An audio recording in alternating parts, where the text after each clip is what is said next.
are those of the producers and individuals appearing on this program and do not necessarily reflect the views of the Sun Prairie Media Center staff, its video service providers, or the staff and elected officials of the City of Sun Prairie.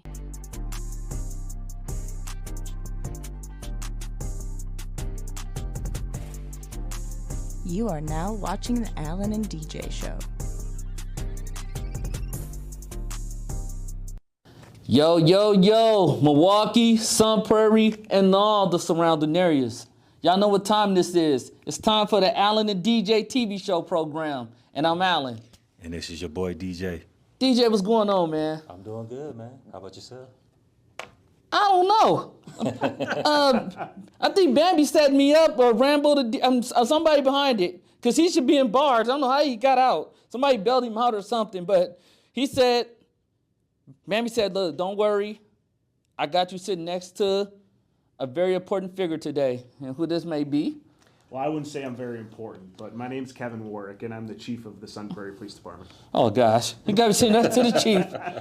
All right. Be nervous, man. Maybe not till the end. Whew. Oh, see, look, see. Okay. I'm just kidding. Okay. Whew, thank God. But without further ado, we're going to kick this to you the way that the Alan the DJ show is accustomed to bringing it to you. So, Kevin, my question to you is, today I want to talk about vision and leadership. Mm-hmm. So when it comes to the police department, like, what is your vision for, like, the police department within, like, the next maybe 5 to 10 years? Well, as chief, you always got to be thinking, 5, 10 years out. And one of the big priorities for me is to make sure that the city of Sun Prairie, the police department, matches the community we serve. Nice. We need people wearing this uniform, right? Yeah. We need people that look like the people in this community. And that is our goal here, is to keep the officers that we have, treat them good enough that they want to leave, or train them good enough that they can leave, but treat them good enough so that they want to stay. And then for the recruitment side, when we look at the school district, we look at the demographics of the school.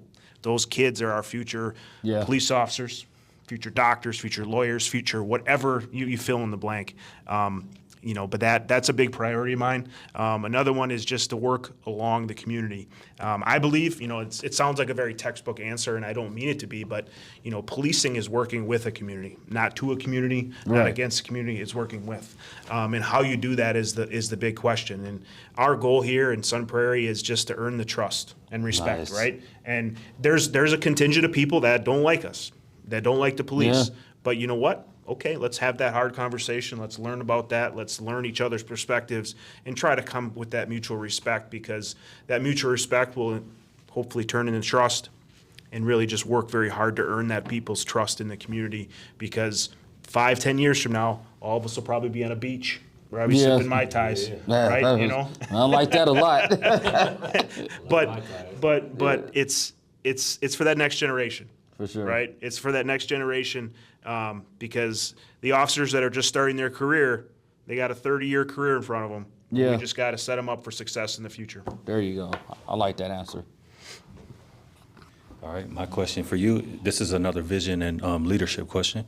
How do you plan to empower the next generation of police officers within the Sun Prairie Police Department? I think you got to meet people where they're at. Mm-hmm. Whether it's a police officer that's working with you, whether it's a community member, you just have to really work and meet people where their reality is. Nice. I don't walk in people's shoes. Right? Man. Yeah. Everybody in this world, I don't care if you're a police officer, you're a whatever profession, they're probably going through some things in life, right? Police officers are no different. But to work along people and inspire them and motivate them, you have to have that mentality, because we all have the stressors of life. You know, we all got bills. Yeah, tell me about it. we all, some of us got kids, some of us got multiple kids, myself included, and that comes with a whole set of stressors. Well, all that stuff comes into the workplace, right? But if you meet young officers where they're at, show that you're there to support them, and then my philosophy of being a chief, and again, I am not God's gift to policing. Hands down, I'm not. But my job is to clear the barriers, clear the pathway for them to do their job. right? Nice. Try to whatever problems are in the community, whatever internal workflow problems, paperwork problems, Yeah. whatever, if people see that you care about the small things, care about their work, they're going to go out there and do great things. I would say, I mean, I could talk for probably like an hour on this, but For sure. I'm not going to. But we ask 22, 23-year-old members of this department to go out and do a very complex job. Even I would say probably more complex than any person in the medical field, right? Because I would say in the medical field, you probably have a procedure that goes A, B, C. If this happens, go to this. Well, in police work, you don't have that. No. I mean, you have how to do the paperwork, A, B, C, D, right? But you're dealing with people with real life problems on their worst day that sometimes are acting on the emotional side of the brain that they don't give you a script to work through, right? So you're asking police officers to do a very complex job, but to set them up for success is they got to feel supported. They got to feel like they are in a department that has a culture that they care for them. And this is not a good old boys network. This is not a brotherhood, because we could talk about, I'm sure one of these questions will be accountability. Yeah. But we have to make sure that they are set up for success. And how you do that is just treating them right. So long-winded answer to your question, Hey, man, but I'm we trying. love it. We love it because it's educating the masses, and like I say this all the time, Chief, like, you don't know what people go through on the daily. Like, for you guys to go out there every day and to risk your life, to protect us and to protect the community, like that's big. Like, that's bigger than anything. Yeah, and I give this story. Younger, many years ago, before I got here, I worked an armed robbery case, and the pizza delivery. When I say worked, I was part of. Wasn't the active investigator, but this young child stole a pizza from a pizza delivery driver, right? Wow. Considered robbery, right, by the definitive Yeah. statute. Very serious crime. Wow. Like horrible, right? And this kid, that one crime could change his trajectory of his entire life, Yeah. right? Now, thank God, the judge in the county I used to work for had a heart and saw all the factors, because this child was hungry, right? This child committed the crime, like, it's very, like, he did it, but he did it because he was hungry, because his family didn't have food, his social economic status, whatever the child, I don't know that. Right. But the core was hunger. So when we look at policing, we have to figure out, why did that person commit the crime? Are they addicted because they need to fuel? Did they commit the crime because they're addicted, because they need to fuel their drug habit, right? Yeah. Are they stealing because of whatever scenario is going on in their life? Is it a respect issue? Is it something that's going on in their life that they committed the crime to survive? Yeah, for sure, right? man. Is it a respect issue, which often is a lot, right? Yeah. Right? So then how do we as a police department leverage our community partners to intervene in these people's lives to divert them from crime?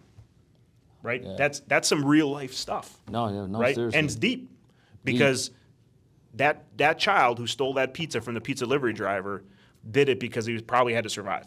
You had to survive. And Right? And we know that, but the Kevin of year 24, almost 24 next month, the Kevin of year 1 through 5, I wouldn't have seen that progression. Right. Kevin of year 1 would have been like, let's hook him up, take him to jail. He committed an armed robbery, right? Or a robbery, excuse me. Kevin of year 23, 24, he committed the crime, no doubt, right? But let's figure out how we can help this child. Maybe not get the felony that then triggers all these other bad things in life, and then put this poor child on a poor trajectory, right? Man. That's I look at crime that way. I try to teach young officers that. I think that's important, because people make decisions based on life decisions that's in front of them. Yeah. Right? And we just got to figure out what that life decision is, hopefully get mentors, all of us in life, to divert them from that life of crime.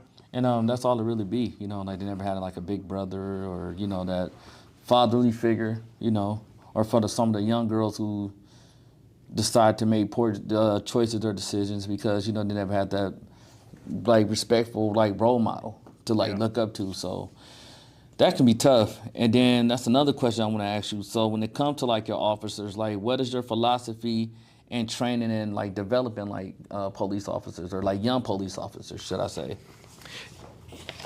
The training aspect of a police officer's career, the first 5 years is so influential, and you're always stuck, probably on third shift when you don't, because you don't have enough seniority, right? You're on the graveyard shift. You're thinking, oh man, like I just got to stay awake. But then you're excited because you're wearing the uniform. You're new to the job. But when you train them, you got to train them for those scenarios. You got to implement the strong mental blueprints, we call it, right? Yeah. If this, then this.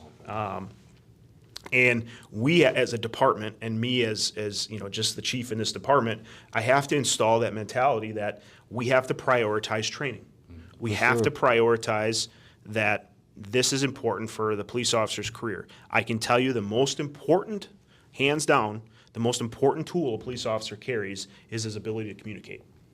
It ain't his weapon, it ain't nothing on this. Yeah. Right? Yeah. Right? It's to talk. And when you look at you look at the generation, right? Yep. They are a heck of a good texter. Right? Yep. Hit me up on Snap. Exactly. Hit me up in IG, But it's getting the younger generation to talk. For sure. And I have 2 young children in their early teens, and I'm like, if you can talk, you can do anything you want to. Yeah. You be able to talk to a stranger. I have not met either of you till today, right? Yep. But I can tell you that we could go for a beer right now. Take the uniform off, take the gun. We can have a beer and we can have a great conversation. Exactly. Right? But that's what I don't want police officers having beer on duty, right? No, sure. I don't. Disclaimer, right? But what I'm saying is getting the younger generation to talk, training them to deal with the scenarios that we can predict. We can't predict everything, but we'll set them up for success. There you go. Absolutely. That was beautiful. This is a community and public relations question. How do you plan to improve the police-citizen relations in the community? Yeah, this is like a chief level interview question right here. I can tell you, for everybody aspiring to be a police chief, this is a question on an interview panel for a police chief. I say that jokingly, but that is such an important thing. And what I had an aha moment, probably 2018, 2017, and I was at a community meeting and I was talking about police relations and trust and legitimacy, and I was like, no one ever wants to have the hard conversation. No one ever wants to come to the table. They just want to, basically speak their mind and, just walk away. And this lady, and I can picture her name. I won't say her name, but she's like, well, why do you expect people to come to you? And I was like, whoa, she had me. Mm-hmm. You know what I mean? And I'm like, yeah, I think you're right on that. Yeah. I didn't say it like that, but I was like, man, so it was kind of my aha moment where the light bulb went off for me. And so I took that, and because she was right. Like, why does the police department expect people to come to them to have the hard conversation? No, for sure. So from that point, was it 2018, I was like, all right, you're right. So we have to go to them. Yeah. We have to be accessible. We have to go to those community meetings. We have to extend that relationship. What really attracted me here to Sun Prairie, our mission statement is about building relationships and solving problems. For sure. Right? Building relationships is hits home for me. Like, I really believe that's the power of life, basically, because we're all going to have problems personally, professionally, right? Agree. But you got to know who you can call. That's right? true. I tell my kids, because it goes back to them learning how to talk. I said, you can never have enough friends. Hands down, you can never have enough friends. And they're like, Dad, why are you always on the phone? I'm like, well, I want to keep in contact with them, right? I might need Packer tickets someday, right? I might need, Brewer tickets. I might need my plumbing fixed. I might need some electrical work done. I might need my car repaired. But we all got our Rolodex, and most people don't even know what a Rolodex is anymore. But we all got those people that we can call. But I take that same concept and use that in the community. I want them to know that they can call Kevin. Okay. Right? I want the community to know, because there's so many communities within a community. The city of Sun Prairie has a strong Indian, Black, Hispanic, and so forth, and Hmong. Yeah. Right? right? It's very diverse here. It's very diverse. I like right? that here a lot. But that also drew me to the city of Sun Prairie because I think it's important. I work for them. My job in everything that I do is to give and to represent the voice of them. Right? Yeah. That is important. But I also expect that everybody in the community has the ability to scrutinize, criticize, have a perspective of everything that the police department does. But I try to operate in a manner where if they feel that way, one, they feel comfortable voicing that. Two, I show them everything that the police department's doing to quell that conspiracy theory per se. What I mean by that is like if they think that I'm doing something wrong or the process is wrong or whatever the case may be, then I'm holding people accountable. Well, here, let me show you what I did. Right? That gets to your question of like developing that trust, working with that inner police community relations. This is so easy to say, so difficult to do. Mm-hmm. And as chief, they're not going to see me at 1, 2 in the morning rolling up on their house, right? Like that ain't happening, right? If that's happening, we got bigger problems. Exactly. Right? But I have to teach the younger generation. I have to empower officers to have these hard conversations because they want to see, like, I bet you if you go to the schools, they'll know who the school resource officers are, right? They'll know that Officer Jamie, Officer Royce, they're good people. They're in it, right? They're in it to win it. So that's what my goal here is, to make sure that everybody below me, now I'll be out there, don't get me wrong, I'll be out there, right, and be very community focused, but I want all the police officers to do that. Now, not everybody is as outgoing as me. Right? Not everybody has the same niche, the same, the theory, and that's the beautiful thing about policing. It's made up of different people, different perspectives, solve different problems on a million different ways, right? But the community relations aspect, I just need them to have that conversation, right? Have that hard conversation, or just take the time to shake hands.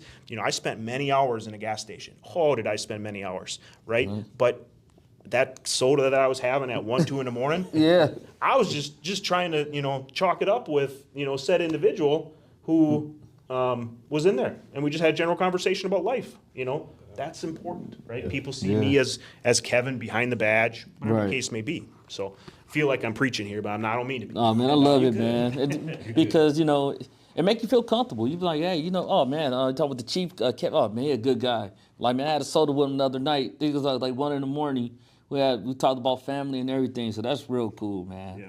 And then another topic on community and public relations, like what are some strategies you use to build community engagements as far as like, like how you mentioned as far as like going out there with the people and, making them feel like, yo, like I feel like I know Kevin, like I know Kevin got our back. Yep, and then the first and probably one of the most important things is relationships. Yeah. I have to develop those relationships as chief. I want police officers and everybody in this department to build those relationships because the community, my job, personally and professionally, is built on relationships. People need to see me as Kevin, right? That I'm genuine, that I'm authentic. Because if they see me as fake, right, there's going to be no credibility. Yeah, none, right? No. He's an imposter. You fill in the blank. It's a PG, but it's important that people see you like the authentic side of you, right? Right. I'm a police officer. I'm also a father. God bless me. My wife still loves me. Shout out to that. Shout out. Right. Yep. But chief is probably 5 or 6 in the line of things, right? Yeah. Because it's important for the community to see, like, hey, like I'm just in it. I'm in it too. And I want people to see that. But I got to to further answer your question, I got to back it up with action too. That's true. Right? Words, I can't give people lip service, right? Yeah. And I also, and every chief, every executive will see, like, one police officer's actions could greatly affect my career. Absolutely. Right? And you see that. Yeah. You see that, right? So I have to be able to trust my officers to do the right thing 100% of the time. For sure. Right? And obviously that's impossible, right? But I'll deal with that. I'll tell you how to deal with that. But right now I feel very confident that every member of the Sun Prairie Police Department, and remember, it's professional staff too. We always talk about officers, but a police department wouldn't run without the professional staff, right? But they've got to do it. They've got to do it the right way 100% of the time, right? definitely. And I got to trust them to do that. And I do. I sleep good at night because, in the 5 months I've been here, I've got to learn the organization. I'm going to continue to learn the organization. It's going to take me a couple years to learn it fully. But from what I see at present day, I think that the residents of the city of Sun Prairie should be very proud, Yeah. right? And for the haters, please, let's sit down and let's have that conversation. Have that conversation. Pull up Yep. several seats. Yep, pull up, pull up, right? And we'll have that. We may never agree, but I just want to have that opportunity to have that conversation. And sometimes it's okay to agree to disagree. That's fine. You're not gonna always see everything my way, and I might not always see everything your way. But if we're having a conversation like adults, it's okay to agree to disagree. Absolutely. Yeah.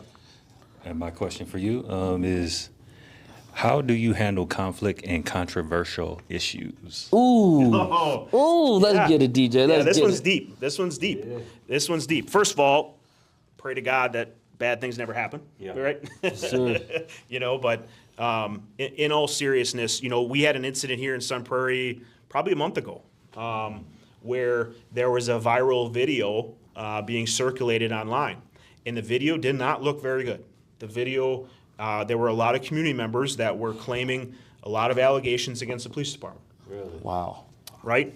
But and I'm not criticizing any other police departments nationwide. For sure. But every police department handles that situation differently. Okay. Right? Yeah. And your decisions have adverse impacts of Yeah. what happens in the community. Well, what I'll tell you my big takeaway here going forward. But in that incident, I looked at it, and the first thing I have to look at is like all the factors. Were the actions consistent with their training, consistent with policy, the allegations that the people in the community were making against the police department. It's my obligation to look at that. And I have to be able to defend or explain or whatever the case may be, the reasons why it happened. But I want people to know when a controversial incident occurs that there are so many variables leading up to that incident.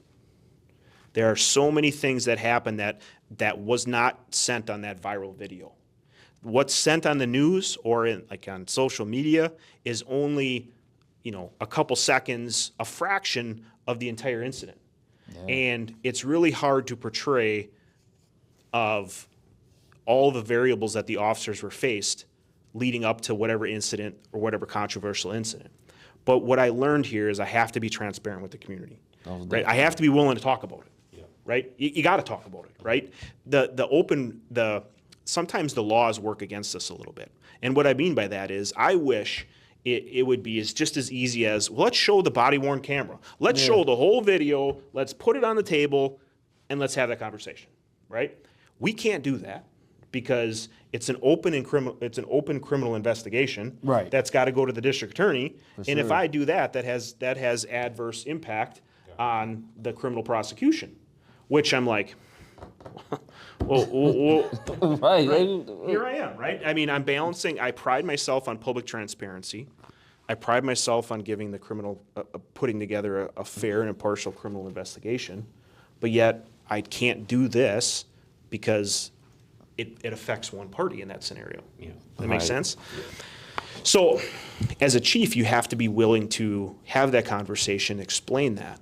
But going forward, a big takeaway, and I hope people hold me to this. If a controversial incident happens, I'm going to bring the family in, and then I'm going to show them the video. There's nothing that says I can't do that, right? But then, even if the situation's bad, then they have the full story. Exactly. I'm not asking for them to agree with me. I'm not asking them to say, "Oh, the police officer was right," but this just happened in the city of Milwaukee.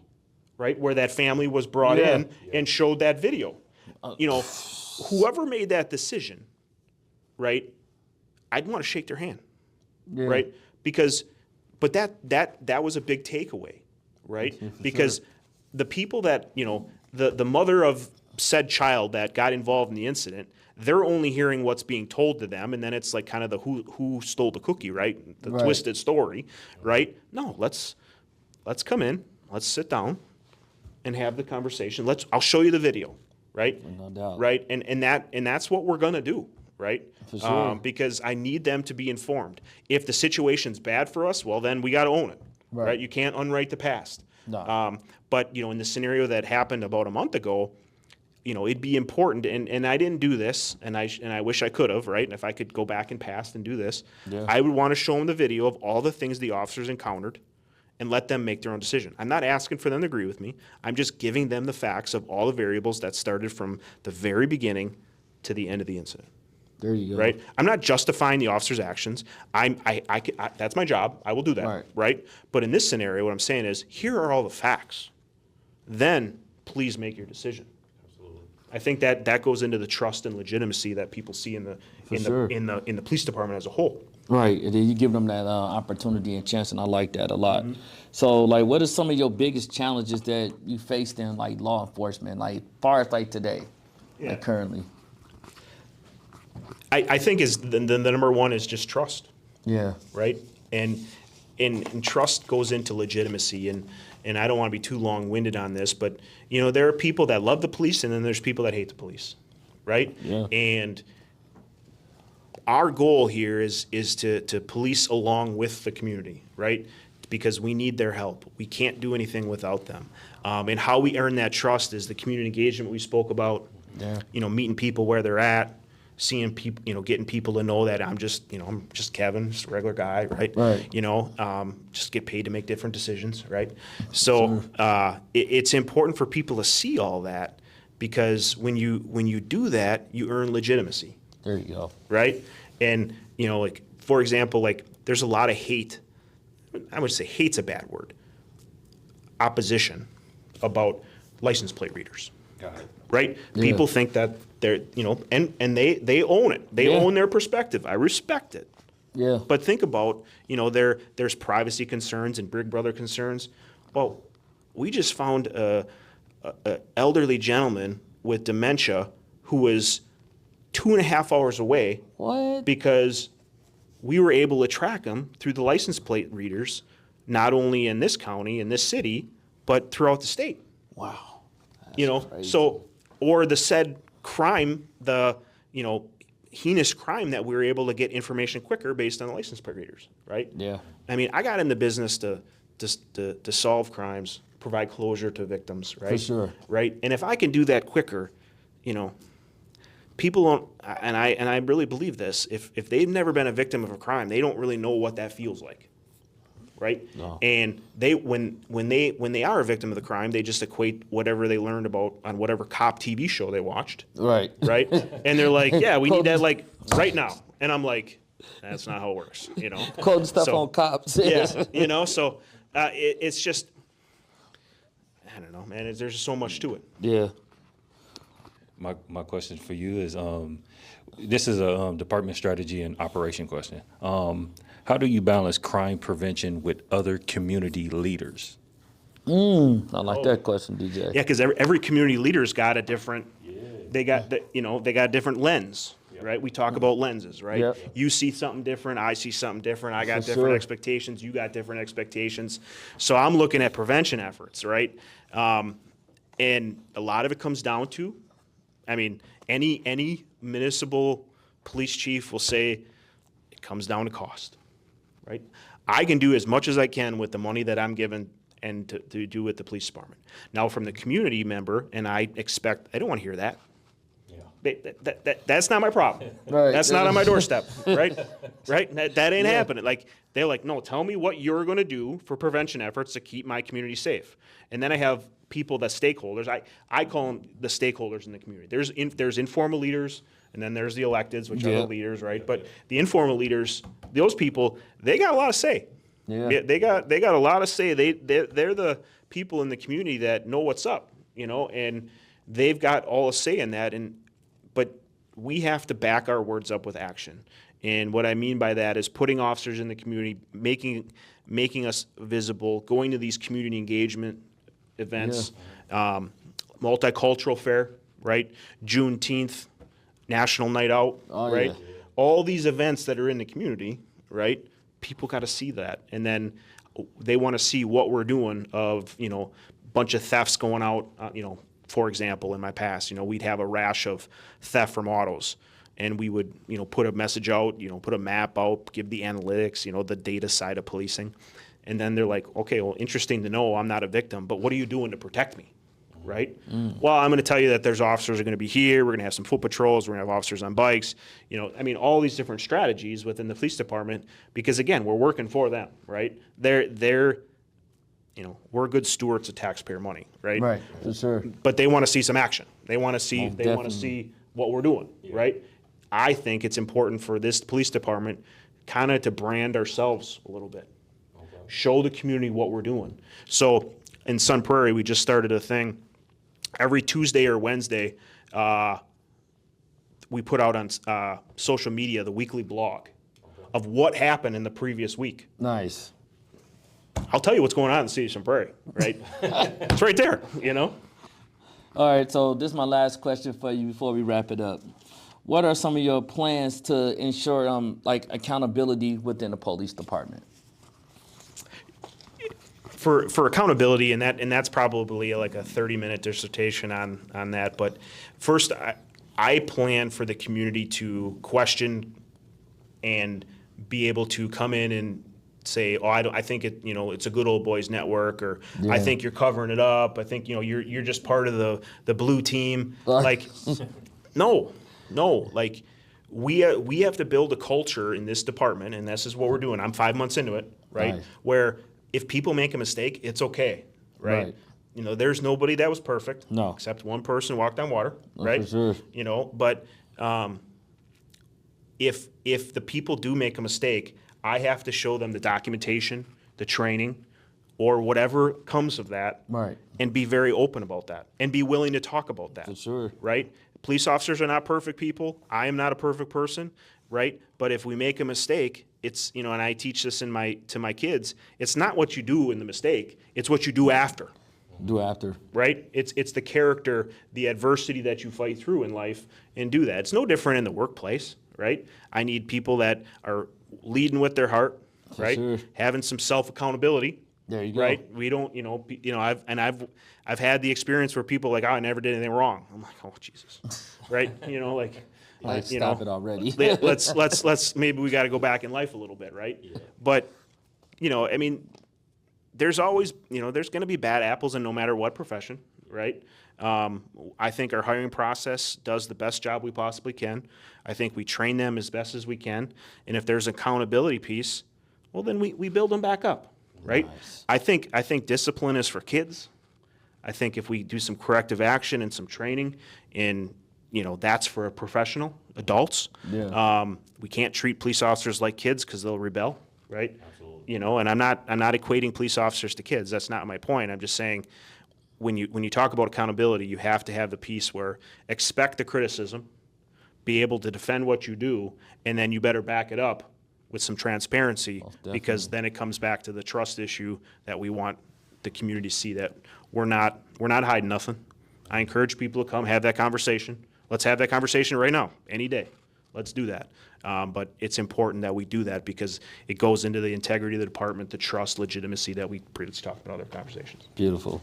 And so, Kevin, how can they find you? Like, if they want to find you on any social media or just in general. Yeah, my contact info, my email's on the website. Send me an email. I'm an inbox zero kind of guy. Yeah. Send me an email. I guarantee you a response if it's not a crazy email. But I pride myself on being visible and accessible, and I'll give 5 minutes to anybody. All right. I think that's the general theme, man. I'm in this until I don't want to do it anymore, and I got a lot of gas left in the tank. So it's going to be fun. It's going to be a fun ride, too. Nice. And guys, that ends our conclusions. And this is the Alan and DJ Show. You can find the Alan and DJ Show at gmail.com if you have any questions about what you want us to talk about next. Or you can find the Alan and DJ Show on our fan page on Facebook and also our YouTube channel at the Alan and DJ Show. You can find our producer, William J. Smith, on Instagram and Facebook, and my personal page on Instagram and Facebook at Alan Hutchinson. And until next time,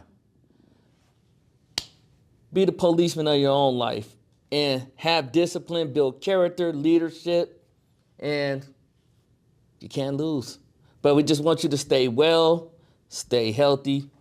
Peace. Oh, well, wait a minute, though. I got a few more questions for Alan, Uh-oh. so that'll be off camera.